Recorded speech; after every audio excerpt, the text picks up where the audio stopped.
tous et bienvenue dans votre journal. Il est 19h45, nous sommes le samedi 29 octobre. Voici les titres de l'actualité.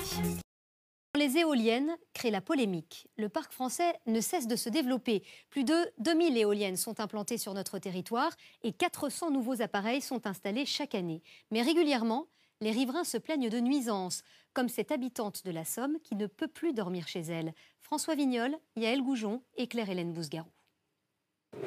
Voilà, en fait, de la chambre, je vois 11 éoliennes sur 12. Ces éoliennes, Pascal les voit, mais surtout, elle les entend en permanence, 24 heures sur 24. Elles sont devenues son cauchemar, son obsession. Dans aucune pièce de la maison, je suis protégée du bruit. Pascal a été opérée 2 fois pour des problèmes d'oreille. Depuis, elle porte des prothèses. Mais elle n'avait aucun souci particulier jusqu'au mois d'août 2009, au moment où les éoliennes ont été mises en marche. J'ai commencé à avoir des acouphènes par intermittence. Après, ils sont des acouphènes aigus qui sont devenus permanents. L'impact des éoliennes sur sa santé a été attesté par un médecin. La société exploitante du parc éolien a réalisé des travaux d'insonorisation, mais ils n'ont eu aucun effet sur Pascal, qui a décidé de porter plainte. Et elle n'est pas la seule à être gênée.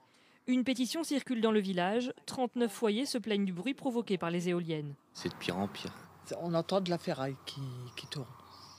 Depuis 1 an et demi, la situation est devenue tellement insupportable pour Pascal qu'elle va dormir chaque soir à 5 km de chez elle, dans une petite maison que le couple a achetée exprès.